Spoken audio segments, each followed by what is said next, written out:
नमस्कार, हल्ला बोल टीवी देख रहे हैं आप। मैं हूं आपके साथ प्रियंका। बता दें कि कांग्रेस ने 243 सीटों पर लिस्ट तैयार कर ली है। उधर माले ने भी 18 कैंडिडेट्स के सिंबल बांट दिए हैं। क्या ये पूरा मामला, इस विषय पे और भी ज्यादा जानकारी के लिए आज हमारे साथ हल्ला बोल टीवी के संपादक दीपक शर्मा है। देखिए, महागठबंधन में जो हालत है उसमें साफ दिख रहा है कि महागठबंधन तार तार हो गया है।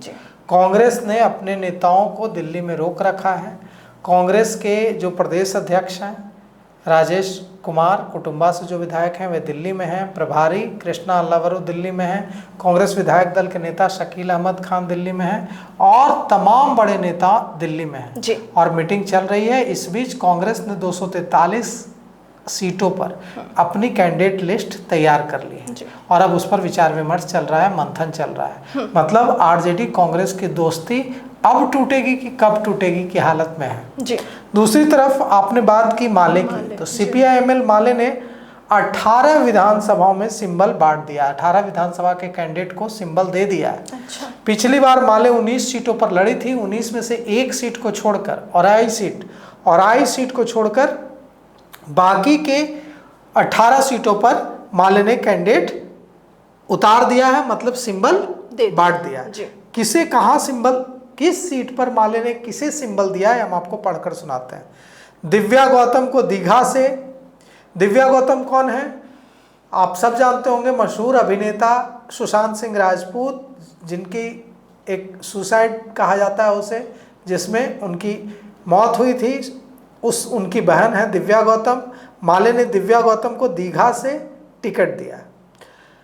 घोसी सीट से रामबली यादव को टिकट दिया गया है। पालीगंज से संदीप सौरभ को टिकट दिया गया है। अरवल से महानंद सिंह को टिकट दिया गया है। फुलवारी से गोपाल रविदास को माले ने टिकट दिया है। आरा से क्यामुद्दीन अंसारी को टिकट दिया है। अगियाओं से शिव प्रकाश रंजन को सिंबल दिया गया है। तरारी से मदन सिंह चंद्रवंशी को सिंबल दिया गया है। काराकाट से अरुण सिंह कुशवाहा को सिंबल दिया गया है। माले ने डुमराव से अजीत कुमार सिंह को सिंबल दिया है।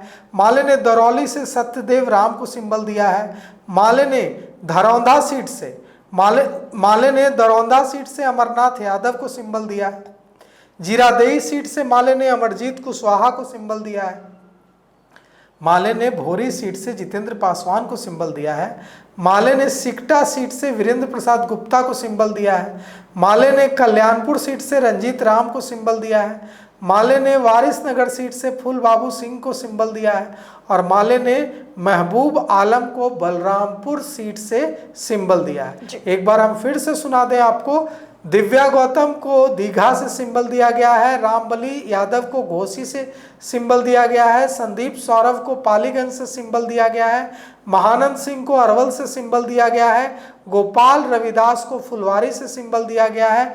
कयामुद्दीन अंसारी को आरा से सिंबल दिया गया है। शिव प्रकाश रंजन को अगियाओं से सिंबल दिया गया है।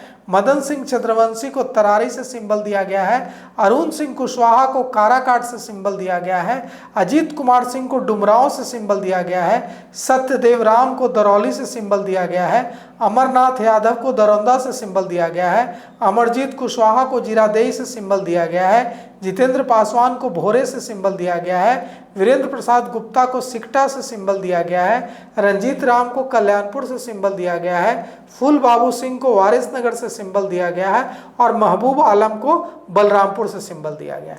अब सवाल यह उठता है कि माले ने 18 सीटों पर सिंबल तक बांट दिया। सिंबल बांट दिया मतलब हो गया। बहुत ही अपवाद के एक्सेप्शनल स्थिति में सिंबल वापस लिए जाते हैं। अब उधर कांग्रेस क्या कर रही है, तो कांग्रेस ने प्रदेश अध्यक्ष, प्रदेश प्रभारी, कांग्रेस विधायक दल के नेता, तमाम नेताओं को दिल्ली में रोक रखा है और 243 सीटों पर संभावित उम्मीदवारों की सूची तैयार कर ली गई है। और आपको पता ही है कि कल रात लालू प्रसाद यादव ने सिंबल बांट दिया था।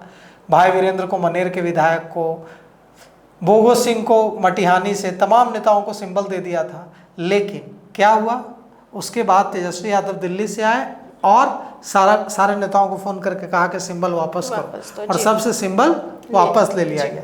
तो लेकिन माले ऐसा नहीं करने वाला है। माले आईपीएफ के जमाने से माले अपने जो है, सिर्फ माले नहीं, पूरी जो कम्युनिस्ट पार्टियां हैं, चाहे सीपीआई हो, चाहे सीपीआईएम हो, चाहे सीपीआईएमएल माले हो, ये कम्युनिस्ट पार्टियां इसके लिए नहीं जानी जाती हैं कि सिंबल पहले दे दिया फिर सिंबल ले लिया, सिंबल दे दिया तो दे दिया। अब ये 18 सीटों पर अगर हम बात करें तो पिछली बार माले जिन सीटों पर लड़ी थी उनमें से एक और आई सीट, इसको छोड़कर माले ने 18 सीटों के लिए सिंबल दे दिया है। और आई सीट पर माले के आफ्ताब आलम दूसरे नंबर पर रहे थे, बीजेपी के रामसूरत राय चुनाव जीते थे, उनको छोड़ करके माले ने आफ्ताब आलम जहां से और आई से दूसरे नंबर पर रहे थे, और आई सीट छोड़कर बाकी के 18 सीटों पर माले जहां जहां 19 सीटों पर लड़ी थी उन एक सीट और आई छोड़कर 18 सीटों के लिए सिंबल दे दिया है।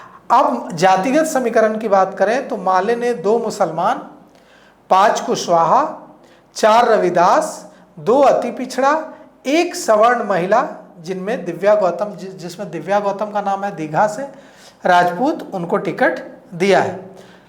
यादव की बात करें तो रामबली यादव हैं, संदीप सौरभ पालीगंज से यादव को टिकट दिया गया है, अमरनाथ यादव दरौंदा से टिकट दिया गया है। मतलब यादव की बात करें तो 1, 2 और 3 यादवों को टिकट दिया गया है जी। तो कुल मिलाकर महागठबंधन तार हो चुका है। मेरा सवाल रहेगा कि माले ने 18 ही सिंबल क्यों बांटा?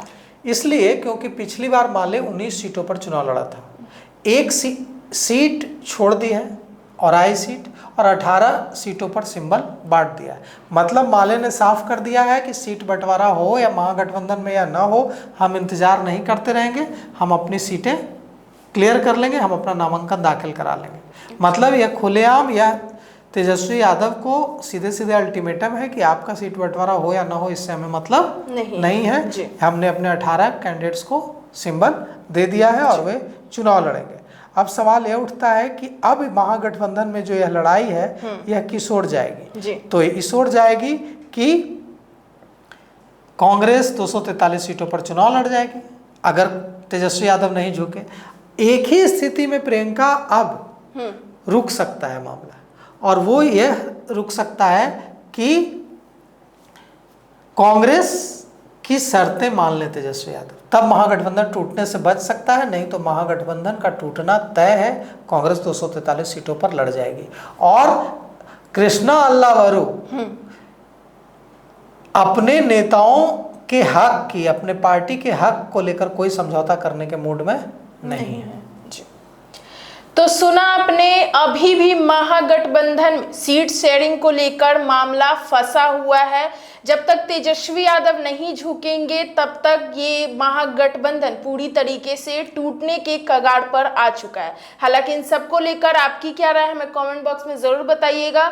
और इस पेशकश में इतना ही। आगे की खबर देखने के लिए बने रहें हल्ला बोल टीवी के साथ। धन्यवाद।